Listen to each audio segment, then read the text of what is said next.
जय श्री राम। राम सेतु लंका में जाने के लिए कैसे बना और रामेश्वर ज्योतिर्लिंग की महिमा। सब वानर और ऋषों के झुंड दौड़े, जाओ पर्वतों को उखाड़ लाओ।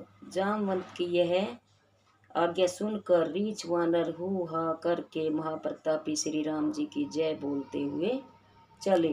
अति उत्तंगिरी पादप लेहि लेहि उठाई, आनी देहि नल नील ही रची ते सेतु बनाई।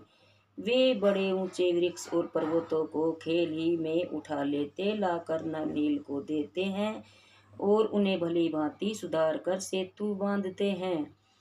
जो बड़े बड़े पर्वत वानर ला कर देते हैं, उन्हें नन्नील गेंद की तरह लेते हैं। सेतु की सुंदर रचना देख कृपा निधान श्री राम जी प्रसन्न होकर बोले, यह भूमि अति रमणीक और श्रेष्ठ है, इसकी अपार महिमा वर्णन नहीं की जा सकती है। यहाँ शिव जी की स्थापना करूँगा, यह मेरा हृदय में पूर्ण संकल्प है। यह सुनकर सुग्रीव ने बहुत से दूत भेजे, वे मुनिवरों को लाए। तब श्री राम जी ने शिवलिंग की स्थापना करके विधि पूर्वक पूजा की और बोले, शिव जी के समान मुझे कोई भी दूसरा प्रिय नहीं है। जो शिवद्रोही मेरा भक्त कहलाता है, वह सौपन में भी मुझे नहीं भाता। शंकर से विमुख होकर जो मेरी भक्ति चाहे, वह नारकीश मूर्ख और अल्प बुद्धि है। शंकर प्रिय मम द्रोही, शिव दोही मम दास, ते नर करी कलप भरी, घोर नरक महुआस। हे शंकर जी के प्रेमी और मेरे द्रोही हो, अथवा शिव जी के द्रोही और मेरे भक्त हो, ये वे मनुष्य कलप भर घोर नरक में वास करते हैं। जे रामेश्वर दर्शनु करी, ते तनु तजी मम धाम सिधारही। जो गंगा जलु आनी चढ़ाई, सो सायुज मुक्ति नर पावही। जो श्री रामेश्वर जी के दर्शन करेंगे, वे शरीर छोड़कर मेरे धाम को जाएंगे, और जो इन पर गंगा जल लाकर चढ़ाएगा, वह भगत सायुज मोक्ष पाएगा। रामेश्वर पर गंगा जल चढ़ाने से मरकर राम जी के धाम में ही जाते हैं और सायुज मोक्ष पाते हैं। जो निष्काम ही कपट त्याग कर रामेश्वर जी की सेवा करेगा, उसे शंकर जी मेरी भक्ति देंगे। जो मेरे बनाए सेतु के दर्शन करेंगे, वे बिना परिश्रम ही भवसागर से पार हो जाएंगे।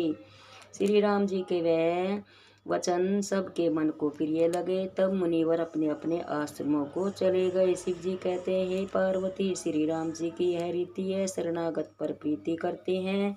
चतुर नल और नील ने सेतु बांधा। श्री राम जी की कृपा से उनका यश फैल गया। जो पत्थर आप डूबते हैं और दूसरों को भी डुबा देते हैं, वे नाव के समान हो गए।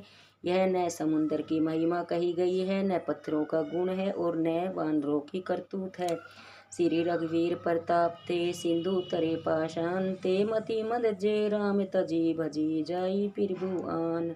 सियापति राम जय जय राम। श्री रघुनाथ जी के प्रताप से समुद्र में पत्थर तैरने लगे। वे लोग मंदबुद्धि हैं जो ऐसे प्रभु राम जी को छोड़कर दूसरे स्वामी का भजन जाकर करते हैं। सेतु बांध कर बहुत ही पक्का बना दिया। देखने पर वह कृपा निधान श्री राम जी के मन भाया। बानरों की सेना चली, जिसका वर्णन नहीं किया जा सकता। वीर बानरों के समूह गरजने लगे। सेतु बंध के तट पर चढ़कर कृपाल श्री रामचंद्र जी समुद्र का विस्तार देखने लगे। तब करुणा निधान प्रभु के दर्शन के लिए जलचरों के झुंड प्रकट हो गए। अनेक प्रकार के मगर, घड़ियाल, मछलियां और सांप थे, जिनके शरीर 100 योजन के थे। उनके कुछ ऐसे जीव भी थे जो एक को एक पकड़ कर खा जाए, किंतु वह भी किसी से नहीं डरते थे। वे सब प्रभु का दर्शन कर रहे हैं, हटाते नहीं हटते। सब मन में प्रसन्न और सुखी हुए। उनकी आड़ में जल नहीं दीख पड़ता। भगवान का रूप देखकर सब मगन हो गए। प्रभु की आज्ञा पाकर सेना चली। वानर सेना का विस्तार कौन कह सकता है। सेतु बंधु भय बीरती, कपि नव पंथ उड़ाई, अप जल चरही ऊपर चढ़े चढ़ी पारी जाई।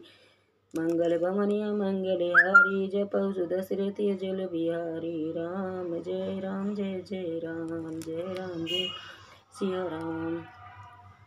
सेतु बंध पर बड़ी भीड़ हुई। तब कुछ बानर आकाश मार्ग में उड़कर चले। बहुतेरे जलचर जीवों को चढ़कर जाने लगे। दोनों भाई ऐसा कौतुक देखकर हंस गए। तब कृपालु रामचंद्र जी चले सेना समेत। श्री रघुनाथ जी पार जा उतरे। वानर सेनापतियों की इतनी भीड़ थी कि कहीं कहीं नहीं जा सकती। समुद्र के पार प्रभु ने डेरा किया और सब वानर को आज्ञा दी कि तुम सब जाकर फल फूल खाओ। सुनते ही रीछ वानर इधर उधर दौड़ पड़े।